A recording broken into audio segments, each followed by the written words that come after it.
look! It's a book! Maybe it's a book about pirates with a treasure map. No, I don't think so.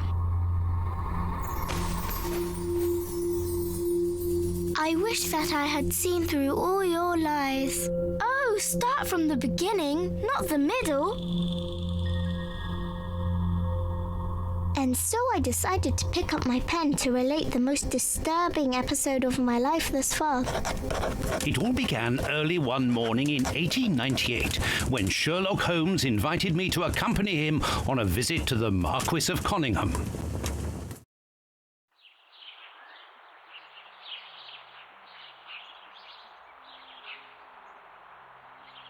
We can now go and inform the Marquis that we have found the Samoan necklace, and very much faster than Inspector Baines, too, which pleases me.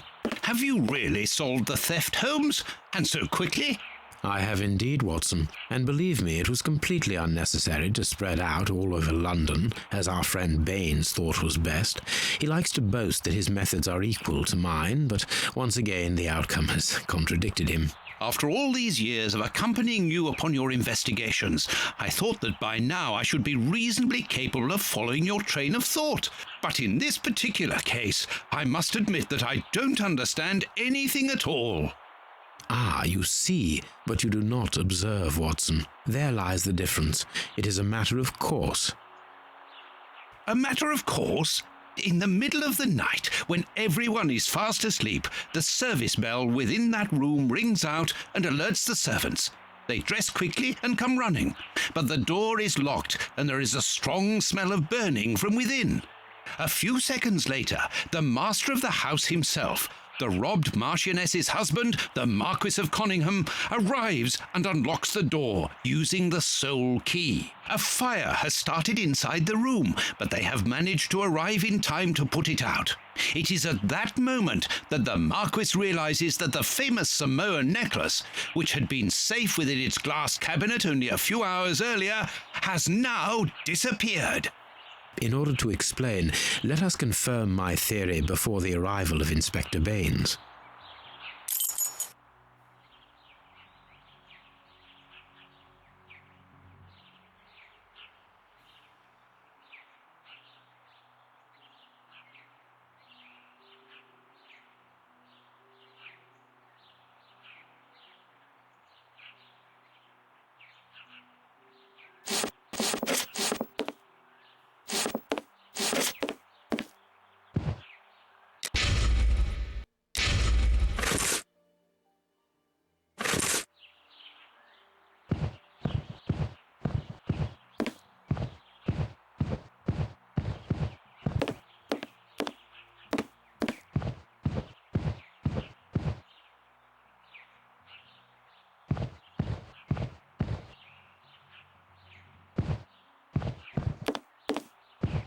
This window was cut with a diamond, a clean, discreet piece of work.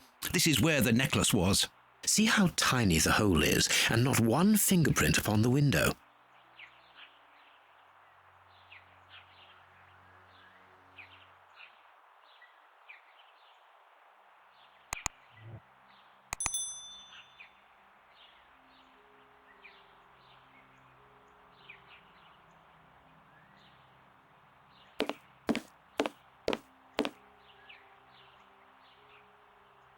A mark undoubtedly made by a diamond. Someone tried to cut the glass, but he was interrupted. Therefore, the thief tried to escape through the window, but he was interrupted. All the windows are locked. They've not been forced.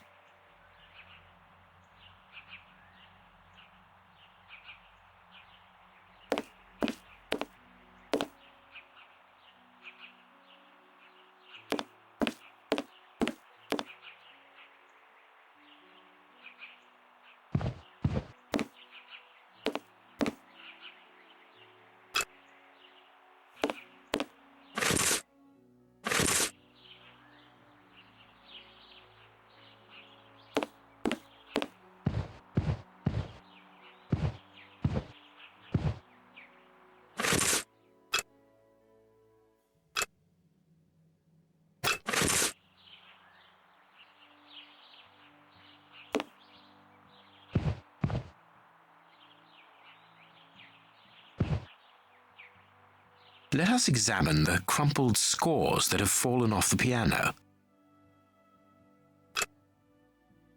Nothing of interest here. These sooty prints were left by a tiny hand. I don't understand why these music scores are covered with soot.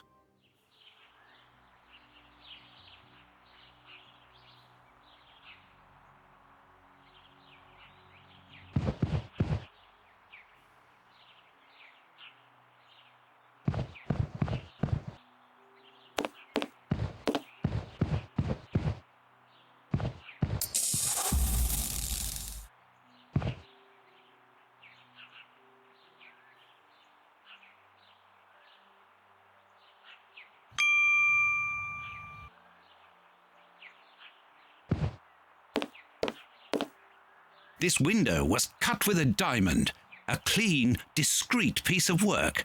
This is where the necklace was. See how tiny the hole is, and not one fingerprint upon the window.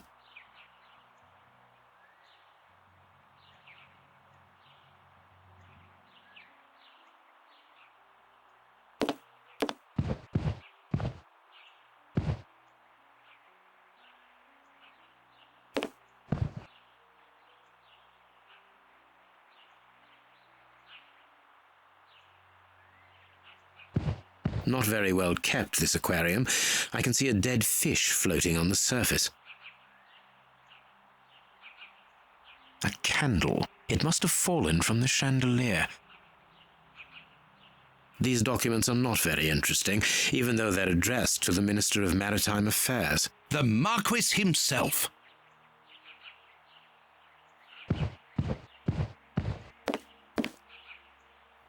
This draft screen makes an ideal hiding place. As the theft was committed at night, I conclude that the thief hid himself behind the draft screen and waited until he was alone in the room. Strange, there aren't any prints, yet I'm sure that the thief hid here. When the servants arrived at the door, having been alerted by the bell, they saw evidence of the theft and the fire, but they didn't see the thief. This door is very hard to force. The Marquis is the only person to have the key. The thief could not get out through here until eventually, when the door was opened by the servants. Strange. There are some objects here that have been knocked over.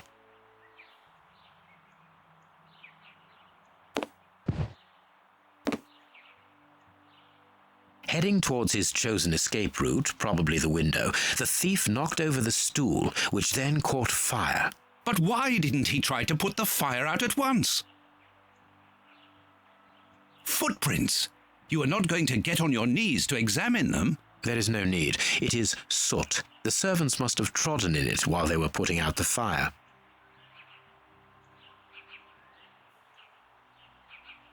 The fire started here, just beneath the bell pull.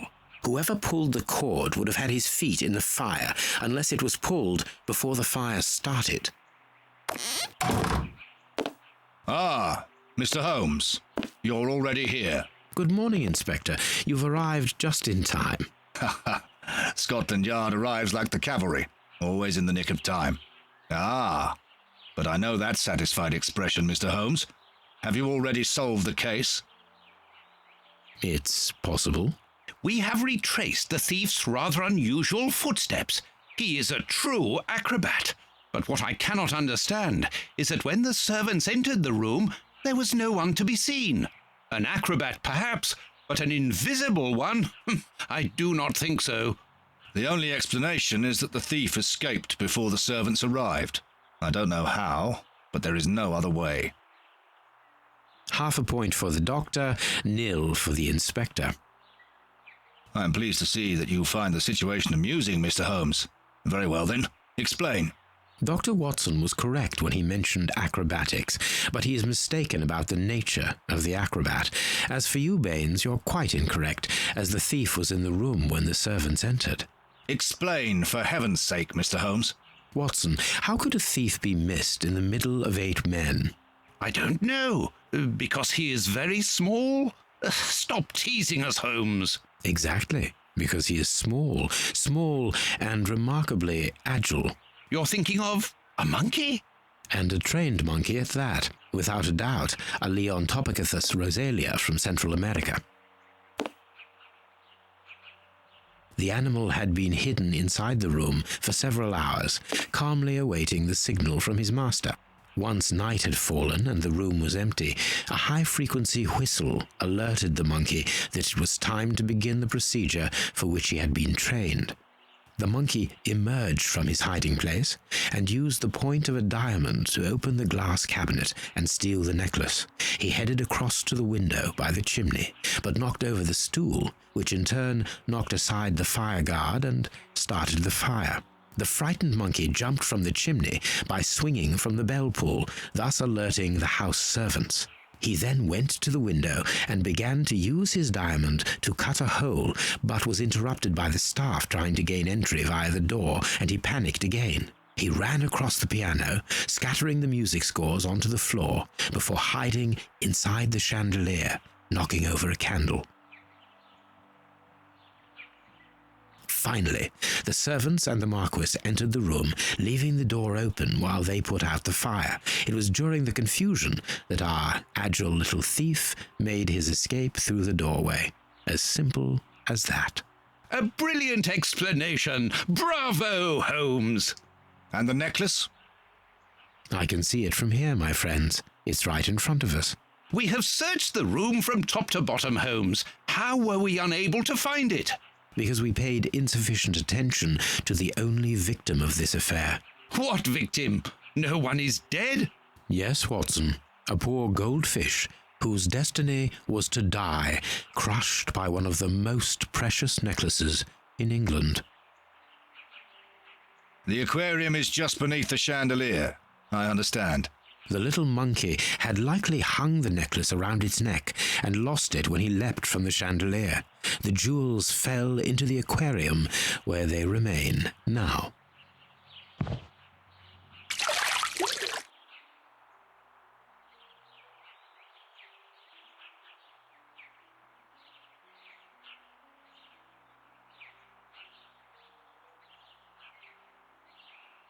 Marquis, here is your necklace. Intact, just a little wet. Mr. Holmes, this brilliant demonstration does credit to your reputation. Thank you so much, Marquis. Do you wish to verify the authenticity of your jewel? No, I recognize it. I have spent many hours admiring it, you know. Good. I will return it to its box and... Inspector, a bank has just been held up. You must follow me at once. Orders of Scotland Yard. What times? Sirs, duty calls. My regards, Marquis. And well done again, Mr. Holmes. There, the necklace is in its box. We've lost enough time here. Let's go home, Watson. Ah, very well, as you wish. A good day to you, Marquis. With pleasure, gentlemen. And once again, thank you.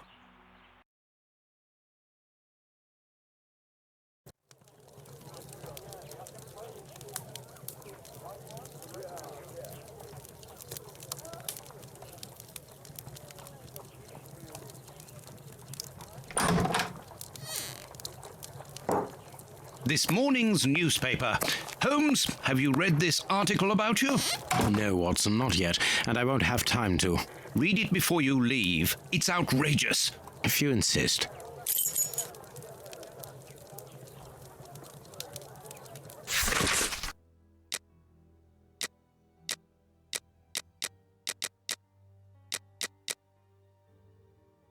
Prince Woodville, French culinary expert and bagpipe player, might be our next king. That's not so shocking, my dear fellow. You know exactly to which article I'm referring, Holmes. How can Farley dare to tarnish your reputation like that? You know, Watson, that wherever glory walks, jealousy is bound to follow. As for the forgery of the necklace, I suspect that we shall soon be enlightened in this regard. Come in, Inspector Baines, the door's open. Ah, Mr. Holmes. How did you know I was here? You are one of our rare visitors who avoids the second-to-last step of the stairs, which creaks dreadfully.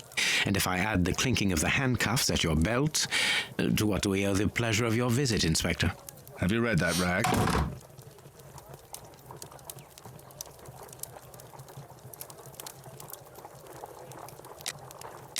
Inspector, can you explain this slander?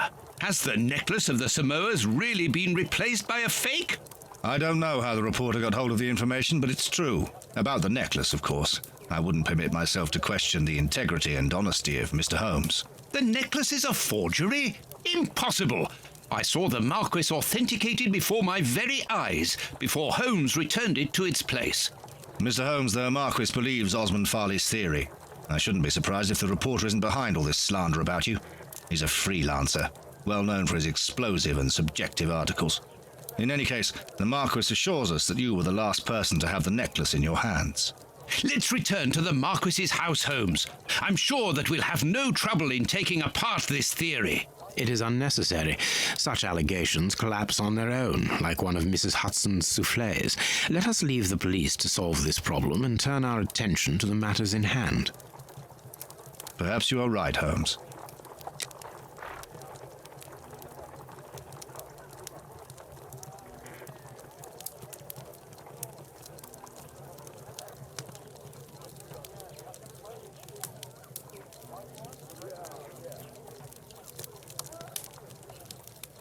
Inspector, I assume that you have the fake necklace with you. It's why you're here. Your superiors would like me to examine it. Indeed. They would like you to confirm or deny putting this fake in the box. Can't that wait? I must go to the house of Lord Peregrine Maitland, the Bishop of Knightsbridge. And the Marchioness? She is beside herself. Without the necklace, her marriage is compromised. It is the principal item of the young woman's dowry. What a lovely marriage.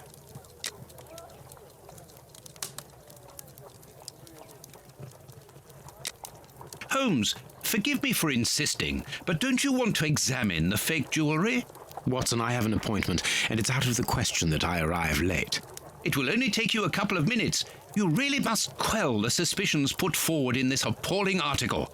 If you will allow me, Inspector? Be my guest. Very well.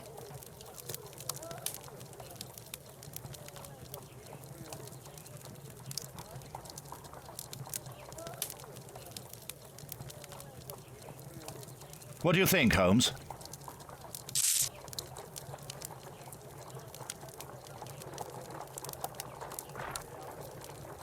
This pearl is a different color.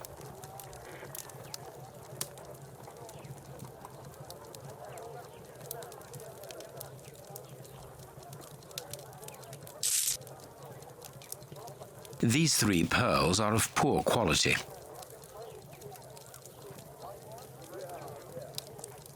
This pearl is too small. It is not in its place here. Too many defects. This necklace is a fake. This is nothing but a vulgar copy, and at a glance it would appear that the forger has intended for it to be seen as such. How could we have been fooled by such a blatant imitation? I don't understand. Yes, how is it possible? Holmes, do you have a theory about this? I have absolutely no idea. You insisted that I examine the necklace, and I have done so. Now it is important that I keep my appointment. I'm sure, Inspector, that you will throw some light on this affair. Holmes. You may accompany me, Watson, if you care to do so. Goodbye, gentlemen. I'll keep you informed as to my inquiries. Goodbye, Inspector. You mentioned a bishop, didn't you? Are we going to his home? Yes, the Bishop of Knightsbridge. I put his address on our map of London on my desk. Would you get it for me, please? All right, Holmes.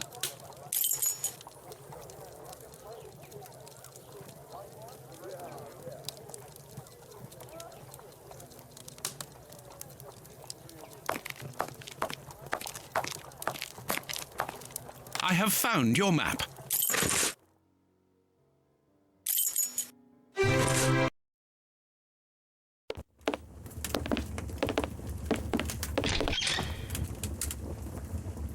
The police? Already? How did you know? May we see the Bishop of Knightsbridge? Yes. Yes, of course. But come in.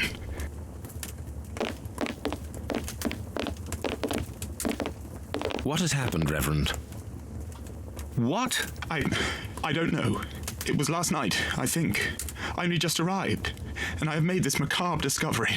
My God. How horrible. I haven't called anyone. How did you know that? Holmes, look! The bishop, appallingly mutilated. How dreadful. Mutilated. And killed. He was such a good man. How could anyone be so brutal? Look at him. He is barely recognizable now. How could any of God's children be responsible for that? They were evidently unworthy children, Reverend. Now do please try to calm yourself and focus, because we will need your assistance. Do you have any idea as to the motive behind this? I haven't had time to do an inventory, but nothing appears to have been stolen. And anyway, His Excellency didn't own anything of great value. I don't know what else I can tell you. Note this down, please, Doctor. Doctor? But you aren't the police? No, Reverend. I am Sherlock Holmes, and this is Dr. Watson. We are here at the request of the bishop. In that case, I must ask you to leave, and not to touch anything. I must get in touch with the authorities without further delay. Reverend, when the inspectors of Scotland Yard find themselves at a dead end, which they quite often do, I assure you, then they turn to me for help. If you will allow us to continue our investigation, then you shall have the answers to all of your questions. Out of the question! I don't even know you!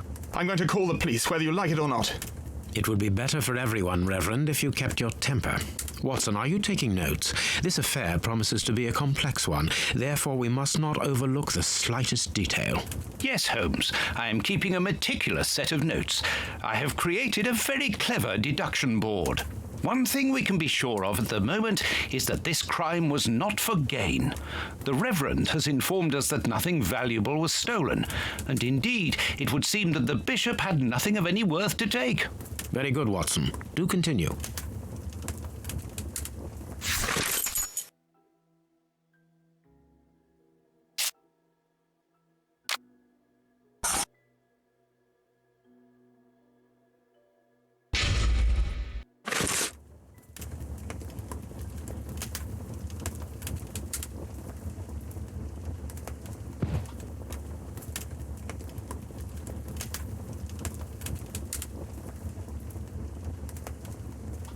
You can see by his expression that he suffered terribly. His mouth is covered in blood, and I can make out strips of skin between his teeth. His chest has been lacerated, I would say, with a very sharp and fine blade.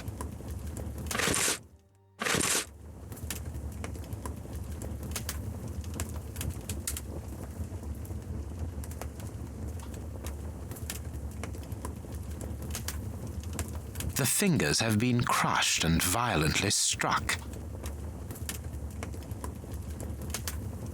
His forearms have been ripped. Pieces of skin have been torn off. What do you think, Watson?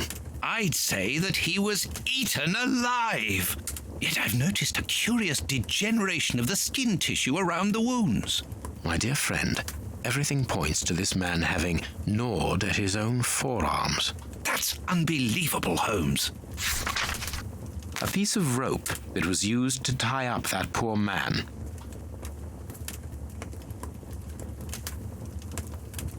The fingers have been crushed and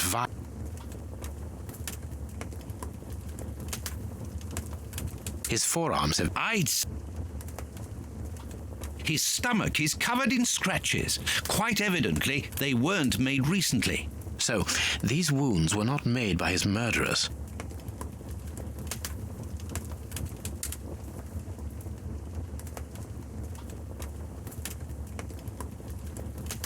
Finger. Apparently, it doesn't belong to the Bishop of Knightsbridge. How dreadful! These burns are terrible.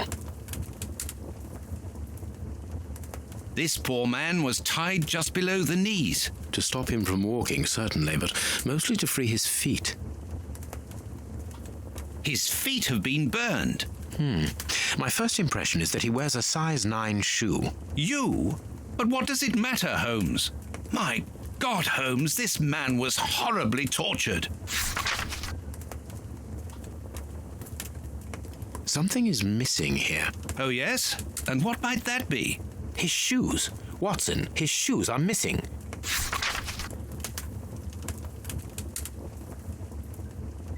This stove is filled to overflowing.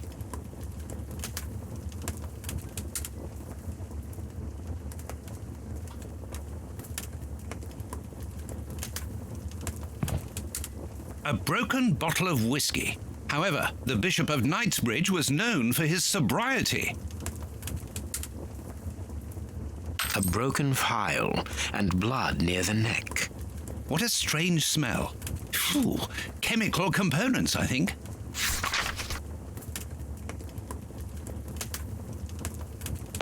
A bottle of whiskey.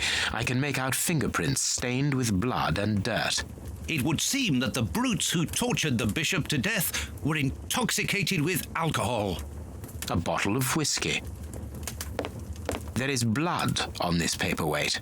This paperweight was used to crush the victim's fingers.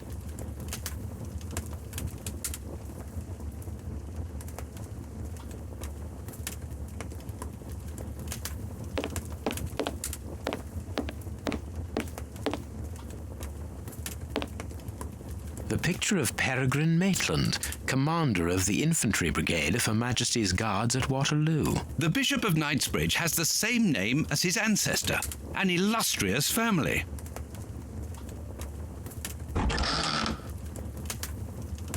A whip? No, it is a discipline for self-flagellation. It's a cilice designed to bruise the person wearing it. The bishop wore it as repentance. This very pious man must have had the habit of mortifying his flesh as a means of repentance. This metal rod is for fastening the chilice.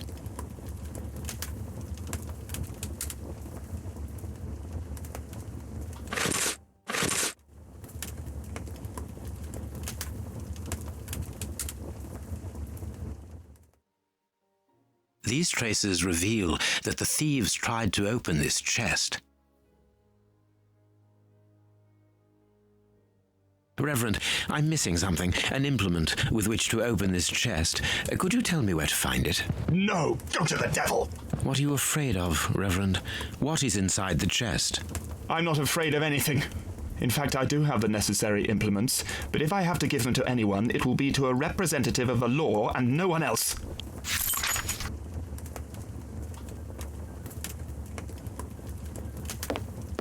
This door has not been forced. Where does it lead, Reverend? To His Excellency's room. There is just a mattress and a stool. The bishop's bedroom. It is very austere. Nothing in particular here.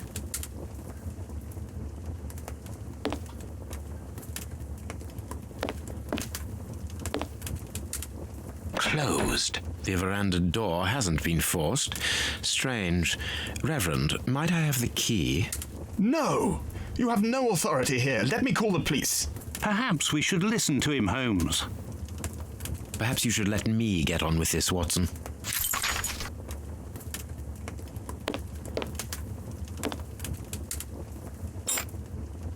A surgical scalpel covered in blood. There isn't any doubt. The wounds on the bishop were administered with this scalpel. Watch where you're putting your feet, Watson. Have you noticed these prints upon the ground? Well, yes, those muddy marks. See here, Watson. Footprints can often provide more vital information than the very best of informants. Yes, if you know how to make them talk, that is. It's child's play, Watson. We will begin by excluding the contaminating prints, which are yours and mine from where we came in, and those of our dear Reverend who was so impatient to call the police.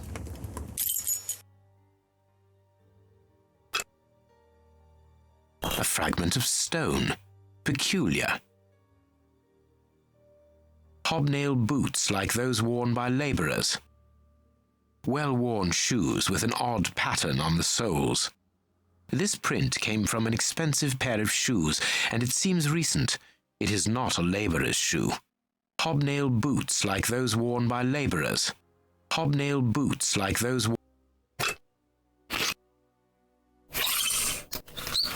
Size 9.5. Size 9. Size 9.5. Size 9. Size 9.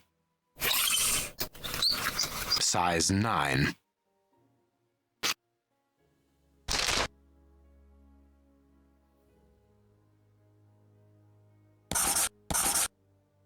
Perfect. We now know that there were 3 crooks.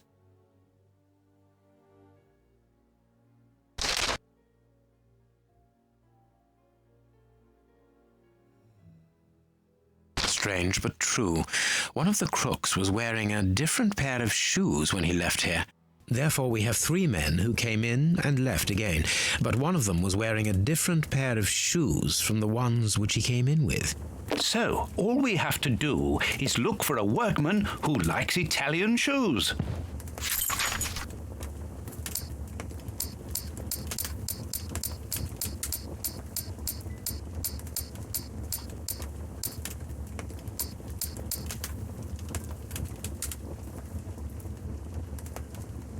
Let us look at our deduction board, Watson.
Perfect. It is evident that the Bishop of Knightsbridge's killers were after something specific, and that they did not find it. Reverend, I shall ask you one more time. Open the chest. The item they were seeking must still be inside. It is unlikely that they will let this matter rest. They will most certainly return to finish what they started. And I'm telling you once more, the chest is locked and shall remain so. Very well. We have reached an impasse. You are a stubborn man, Reverend. Watson, accompany our friend to the police station and return with Inspector Baines. Baines and no one else. I shall wait for you here. Go. Alone at last. Now I can continue my investigation.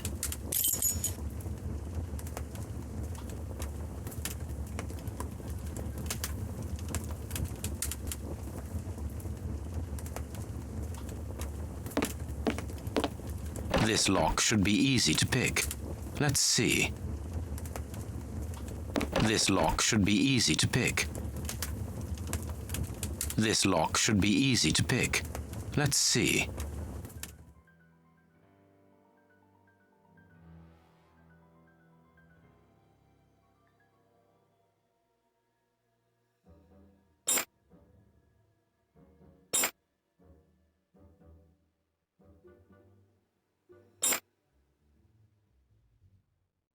There we are.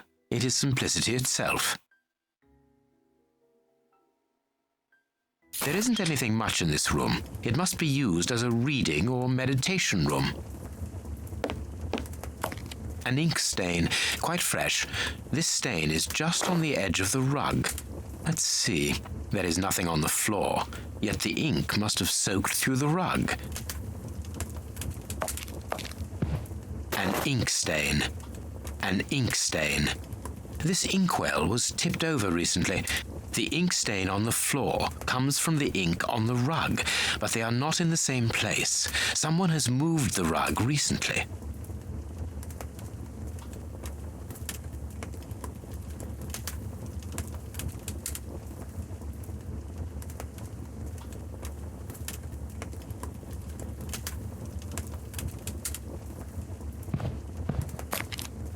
That is curious. There is something strange on the floor. Certain stones have been marked out, just like a chessboard.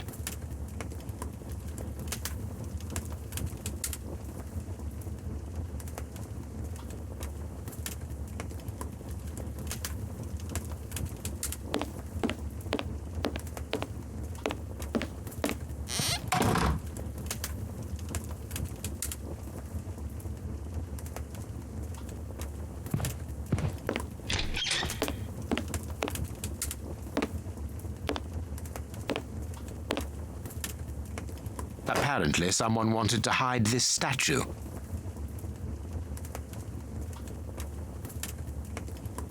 This horse resembles a large chess piece.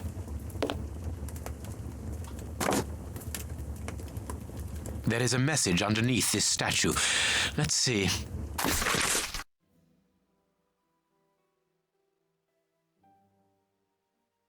This message was written by a woman, but for whom was it intended? Interesting, this chess game.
This last piece should be the good one. It will have to be pulled free. I need something.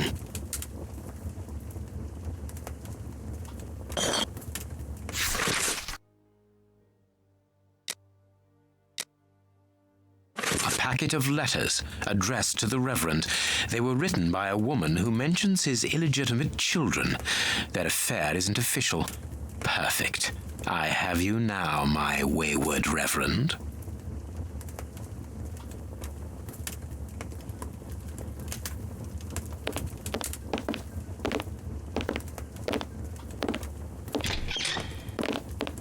Ah, Watson, you were gone a terribly long time, and Inspector Baines isn't with you?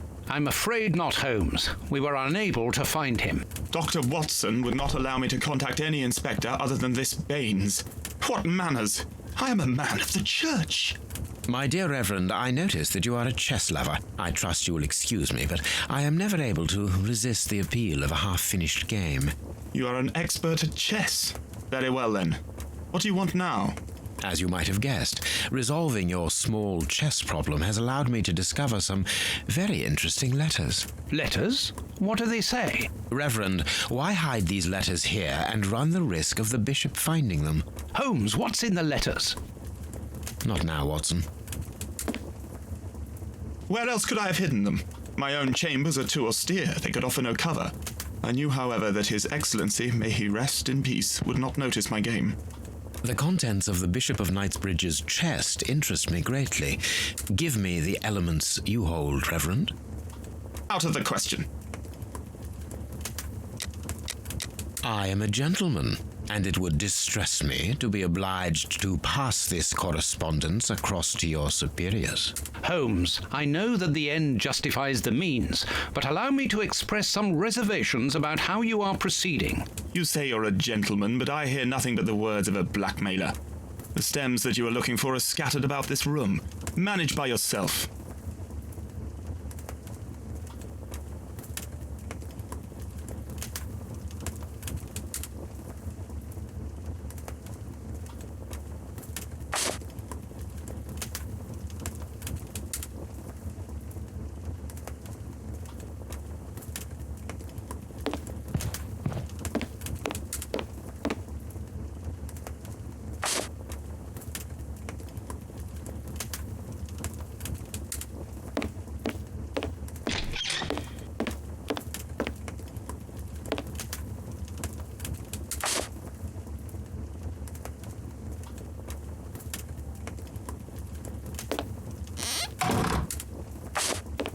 You have won. Evidently, as I always do. What are you able to tell us about the Bishop of Knightsbridge's last days? Did anyone come to visit him? Did he seem worried, anxious? Do not omit the smallest detail. His nephew came to see him yesterday at His Excellency's request. I found this visit a little peculiar because the young man rarely visits his uncle. Do you know why that might be? Were they on bad terms? I don't think so. It's rather a consequence of his work. The young man is employed within the archives section of the Royal Library, which doesn't leave him with a lot of free time. Do you know the reason for his summons?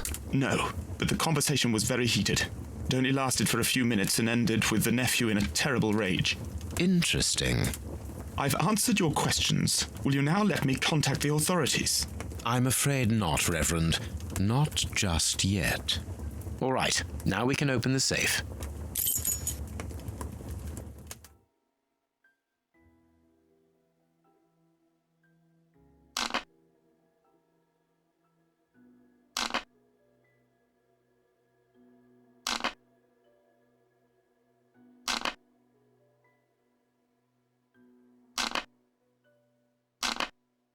Now I can open the chest. Here we are. I am eager to discover what remarkable treasure could justify such an act of barbarity. Extraordinary. This chest is impenetrable. How is it possible? No one other than the bishop should be able to open it. You open the chest with disconcerting ease, Holmes. I've seen and heard quite enough. This time you won't stop me. Catch him, Watson. What the? But why? Run, Watson. Hurry.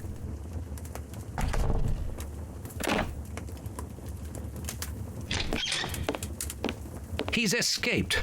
I hope that your motivations are founded, Holmes. I don't much like skirting around the edges of the law like this. It is annoying. Let's leave without delay. What have you found in the chest, Holmes? What in there is so precious for these men to commit such terrible acts? The Reverend was telling the truth. Nothing important was locked inside the chest, apart from a few religious items which are hardly worth stealing. So, we haven't made any headway. Perhaps the police will. By the time the police arrive, we shall be a long way from here, Watson. We are leaving.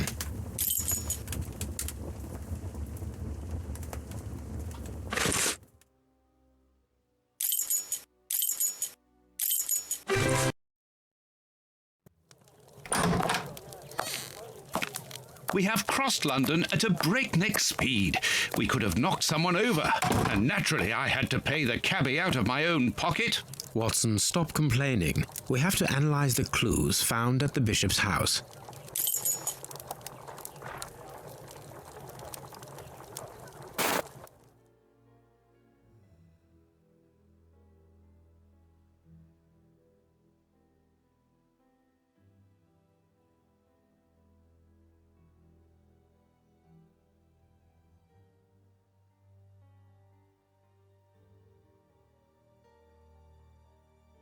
I have cut a small piece off the rope. That should be enough.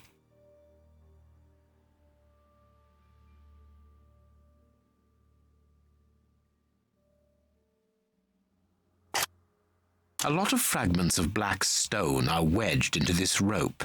Their color seems unnatural, but they are too small for me to examine them. Black and damp earth.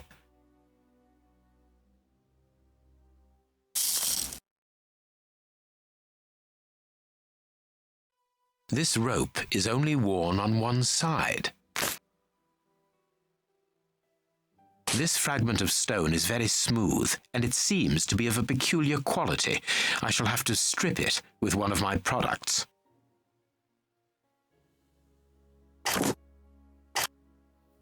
This stone appears to be the same as those found within the rope's fibers.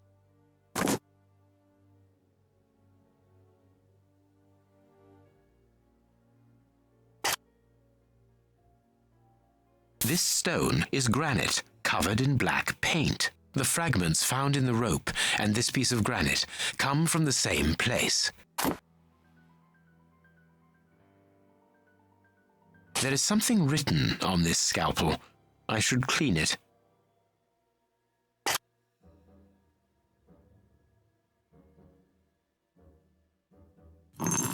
I can't do that. I can't do that. I can't do that.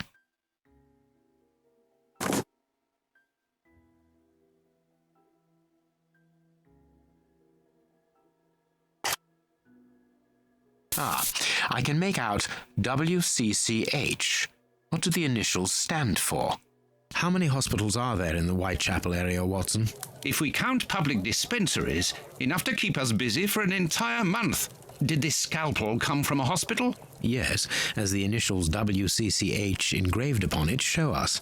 We must think on how best to deal with this. We do not have the time to investigate every hospital in Whitechapel.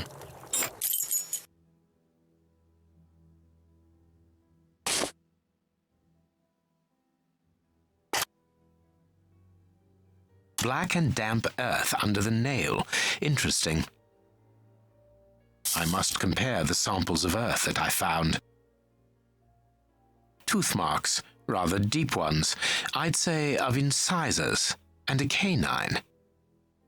Fragments of skin, a phalanx. This finger wasn't cut off, it was ripped off. Bite marks on this severed finger. I am afraid of the significance. The thieves didn't get what they wanted. When they were faced with the bishop's refusal to cooperate, one of the gang shook his finger at him to indicate that he was responsible for his unfortunate state. And the poor man, whose head was the only part of him not bound by ropes, bit the finger violently enough to sever it. An uncommonly savage act. Watson, I am certain that when we have explained the reasons behind this sudden bestiality, we will have revealed a larger part of the mystery.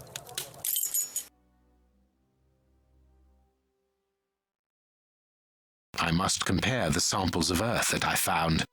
And if I mix this earth with another substance... Now it must all be stirred.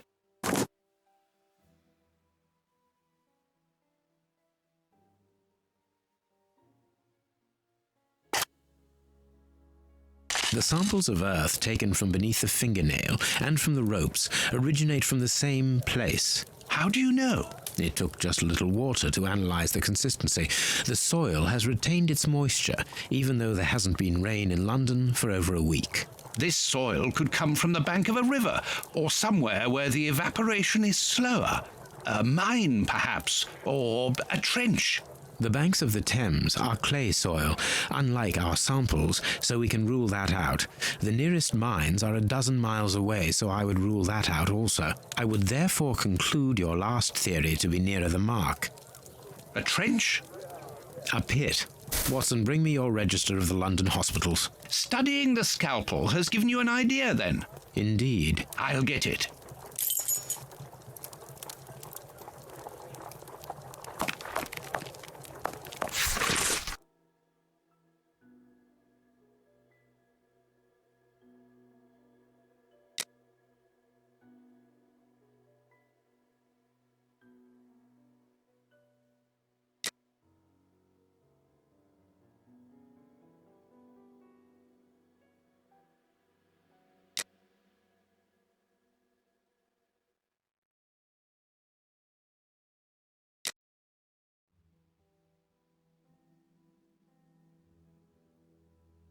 Read the paper, Holmes.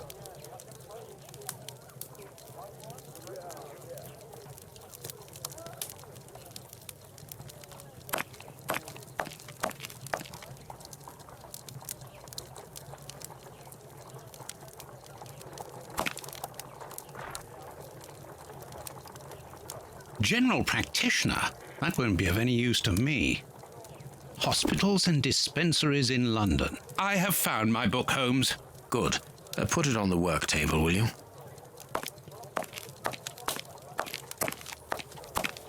Here is the section showing Whitechapel. I made several notations on these pages during our investigation into the Ripper, which might prove useful. All we need to do is to find a hospital or a public dispensary near a location where pits have been dug and black granite has been used. It's simplicity itself. I haven't finished my analysis.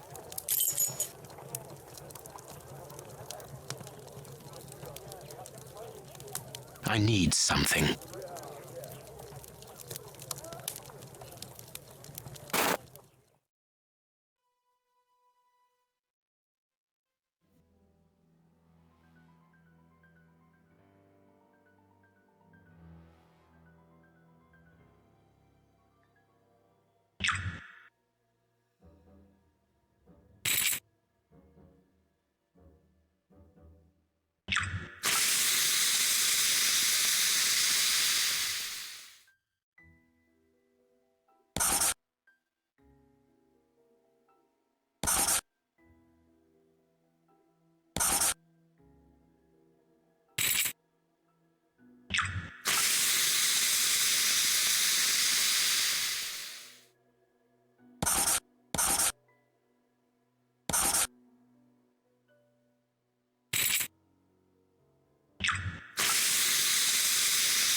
poison, and apparently very virulent.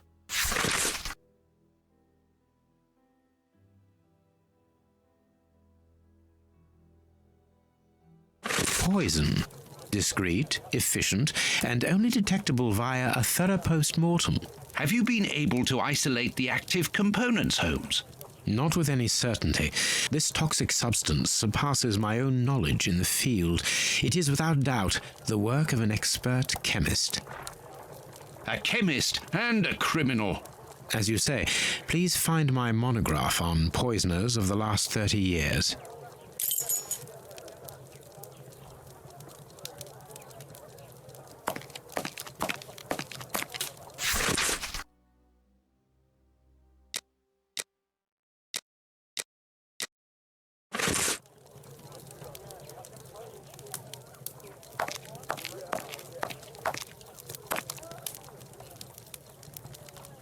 According to these documents, Hans Schielmann, known as the Rat Killer, was considered the greatest specialist in chemical poison in the world.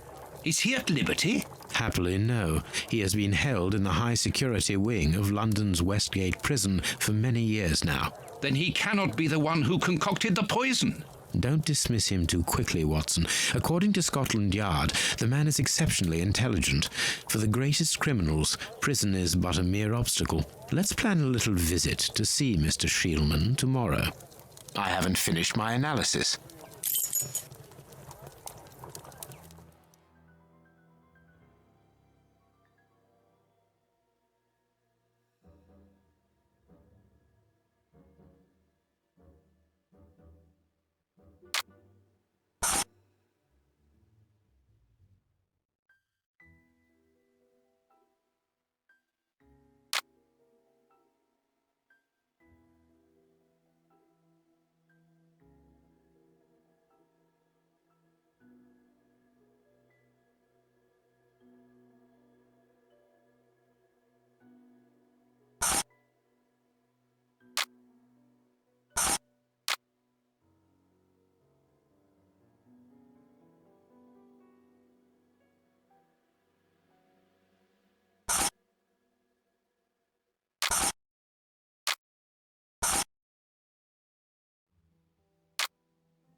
Now I can make the right decision.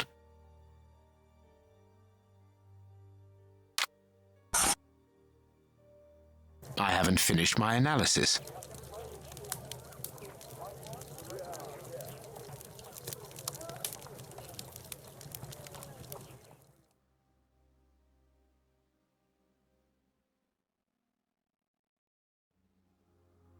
I haven't finished my analysis.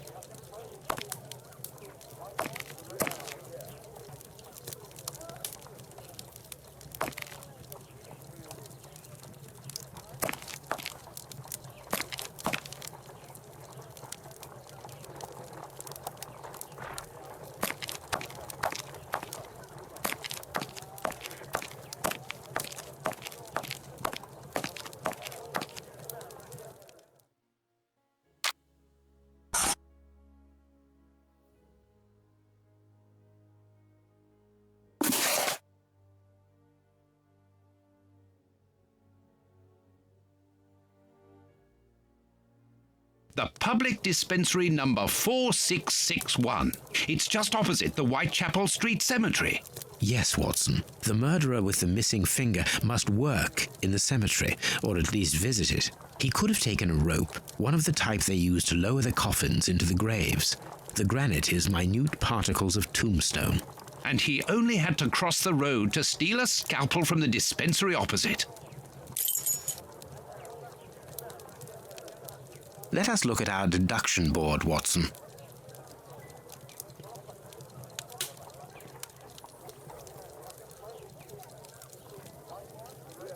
Let us look at our deduction board, Watson.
Perfect.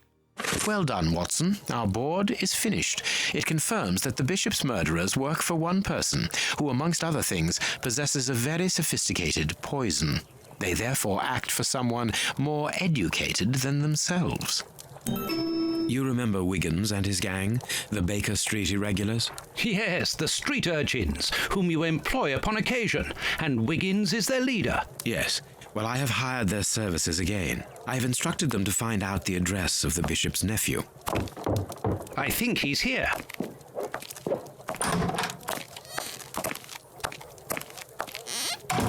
Hello, Mr. Holmes. Wiggins, my young friend, have you found the information for which the good Dr. Watson is going to pay you? Yes, Mr. Holmes, it was easy.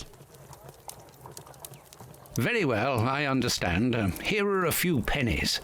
Thanks, Dr. Watson. The man you're looking for lives near Kensington. Does he live alone? Yes, but he rents a room for an old lady. Did she see you? No, Mr. Holmes, no one saw me. Perfect. Watson, give our young friend another shilling as a reward for his discretion. Here we go again. But of course... I'm falling asleep, Holmes. Aren't you tired? No, I have an exceptional constitution. I can't remember ever having been fatigued by work. Idleness, on the other hand, exhausts me completely. Go to bed, Watson. The night will be short. We leave at dawn. Wow, this is a real adventure. It's exciting. I like it better than made-up stories. I want to know what happens next. Keep reading. I'm going to. I want to listen to... My readers must excuse me if I do not describe in full detail here the terrible images which haunted me that night. I had a sense that something extraordinary would take place, but I was scarcely prepared for the reality of it. Good morning, Holmes. Did you get any rest? I did not attempt to sleep. Have you managed to come to any conclusions? I think that we might follow 3 trails. We can visit Whitechapel to try to discover the identity of the murderers by making inquiries at Dispensary 4661 and at the Whitechapel Street Cemetery. The poison trail seems more important to me. We should perhaps go to Westgate Prison first to see Hans Schielman. Yes, and let us not forget the bishop's irascible nephew, whose address we now have, thanks to my Baker Street Irregulars. I have located each place on our map of London. Holmes, let me remind you that we still have not been officially instructed to investigate this affair. Ah, well, we will just have to hide that small detail.